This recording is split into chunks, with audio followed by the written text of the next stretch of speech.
வணக்கம். நம்ம ஃப்ரூட் ஜூஸஸாக குடிக்கும்போது நம்ம உடம்புல ஏற்படுற விளைவுகள் என்னென்னு பார்க்கலாம். ஃப்ரூட்ஸை ஜூஸஸாக மாற்றி நம்ம குடிக்கும்போது அது சீக்கிரம் டைஜஸ்ட் ஆயிரும். அது போக நிறைய பேர் ஃப்ரூட் ஜூஸஸில் வெள்ளை சக்கரை சேர்த்து குடிப்பாங்க. அதனால் சீக்கிரம் உங்களுக்கு பிளட் சுகர் லெவல் ஜாஸ்தி ஆகும். அதோட கேவிட்டி வர்றதுக்கும் சான்சஸ் அதிகம். உங்கள் உடம்புக்கு தேவையான கலோரி வேல்யூ அதிகமாக எடுத்துக்கும் போது வெயிட் கெயின் ஆகிறதுக்கும் சான்சஸ் அதிகம். பழங்களில் நார்ச்சத்து மற்றும் விட்டமின்ஸ் மினரல்ஸ் நிறைஞ்சிருக்கு. அதுக்கு அடுத்து மென்று சாப்பிடும்போது நம்ம உடம்புக்கு அப்படியே போய் சேருது.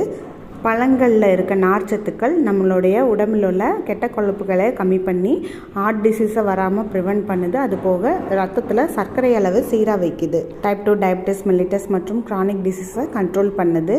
வெயிட் லாஸ் பண்ணுறதுக்கும் பழங்கள் உதவியாக உள்ளது. ஆரோக்கியமான பேலன்ஸ்டு டயட்டில் பழங்கள் முக்கிய பங்கு வகிக்குது. பழங்கள் அதிகமாக உட்கொள்வது நன்மையை தவிர கெடுதல் கிடையாது.